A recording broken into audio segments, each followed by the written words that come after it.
Hello दोस्तों। आज मैं फिर से आ गया हूँ एक नई कहानी लेकर। लेकिन उससे पहले आई होप कि आपको पिछली वीडियो अच्छी लगी होगी, जो कि एक शापित गांव के बारे में थी कि कैसे एक बूढ़ी औरत ने पूरा का पूरा गांव खाली करवा दिया। अगर वो कहानी आपने नहीं सुनी तो लिंक डिस्क्रिप्शन में है, जाके सुन लेना। बड़ी ही खतरनाक कहानी थी। तो आज की कहानी एक भूतिया रेलवे स्टेशन के बारे में है। तो बिना किसी तरीके शुरू करते हैं आज की कहानी।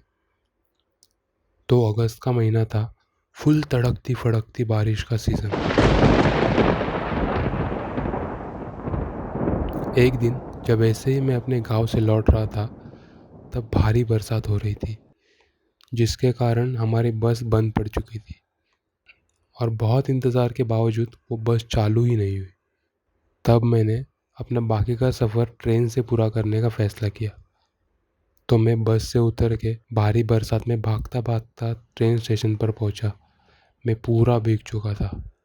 वहाँ पहुँचने के बाद देखा कि वो ट्रेन स्टेशन एकदम खाली पड़ा था, ना कोई दाएं ना कोई बाएं। जब मैं उस सुनसान रेलवे स्टेशन पर पहुँचा तो वो एक अंधेरी और तूफानी रात थी। ट्रेन का प्लेटफॉर्म पूरा खाली था और सिर्फ तेज़ हवाएं चल रही थी। मैंने पहले कभी किसी स्टेशन को इतना खाली और डरावना नहीं देखा। स्टेशन बहुत पुराना था। ऐसा लग रहा था कि बहुत सालों से इसका काम नहीं किया है। स्टेशन की दीवारों का पेंट निकला था, छीले पड़े हुए थे, खिड़कियाँ टूटी थी, जो कि इसे और भी ज़्यादा खतरनाक बना रही थी और खौफनाक एहसास दे रही थी। भारी बरसात के कारण वहाँ का टिकट घर भी बंद हो चुका था। मैं वैसा ही भीगा हुआ स्टेशन के बेंच पर बैठ गया और ट्रेन की राह देखने लगा। जब मैं अपनी ट्रेन की राह देख रहा था तो मुझे ऐसा लगा कि मुझे कोई देख रहा है। अचानक से मेरे रोंगटे खड़े हो गए। हवा अब और तेज हो चुकी थी और मैं गीला होने के कारण मेरे पूरे शरीर में ठंडक दौड़ रही थी। मेरे गीले कपड़े मुझे ऐसा एहसास दे रहे थे कि मैं किसी बर्फ़ की फैक्ट्री में आ गया हूँ। अचानक से मैंने प्लेटफॉर्म की दूसरी छोर से हल्की हल्की आवाज़ें और हलचलें सुनी। मुझे लगा कि हवा की वजह से ज़ोर ज़ोर से पेड़ हिल रहे होंगे, तो उसकी आवाज़ें होंगी।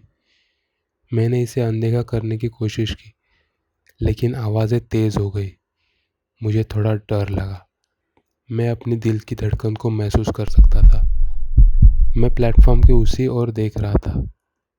ऐसा लग रहा था कि जैसे कोई अपने पैर घसीटते हुए आ रहा है। मैंने खुद को समझाने की पूरी कोशिश की कि यह सिर्फ मेरा भ्रम है, लेकिन वो आवाज़ें इतनी डरावनी और असली लग रही थी कि कोई उन्हें अनदेखा कर ही ना पाए। तभी अचानक मेरे आंखों के कोने से मैंने देखा कि एक भयानक शरीर अंधेरे से मेरे सामने आ रहा है। शायद उसका पैर टूटा हुआ था। वो अपना एक पैर घसीटते हुए आ रहा था। मैं बहुत डर गया। डर के मारे मेरे मुंह से आवाज़ भी नहीं निकल रही थी और मैं हिल भी नहीं पा रहा था। वो थोड़ा और नज़दीक आ गया और यहाँ मेरी हालत और भी ज़्यादा ख़राब हो गई। वो कोई इंसान तो बिल्कुल भी नहीं लग रहा था। वो एक भूतिया शरीर था।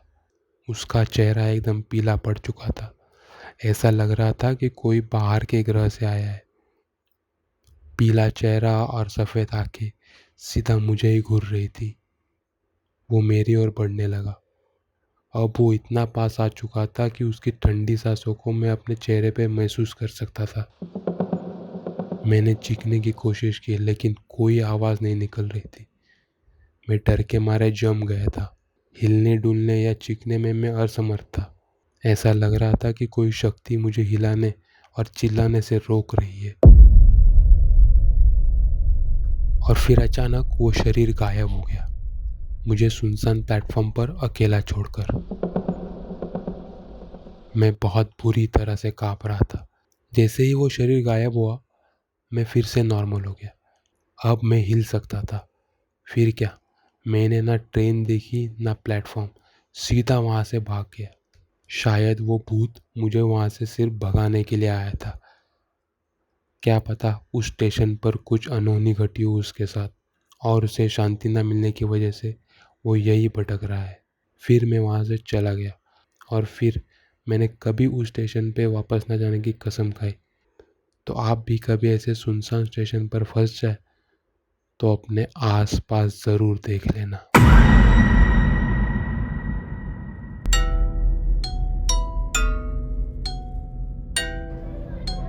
आई होप ये वीडियो आपको अच्छी लगी होगी, तो इस वीडियो को लाइक और चैनल को सब्सक्राइब कर ही दीजिए, क्योंकि अगले हफ्ते में फिर से आ रहे एक और भयंकर हॉरर स्टोरी लेकर। और हाँ, अपने आसपास ज़रा सावधानी बरत के रखिए, क्योंकि आपको नहीं पता कि आपके आसपास कौन सा भूत घूम रहा है।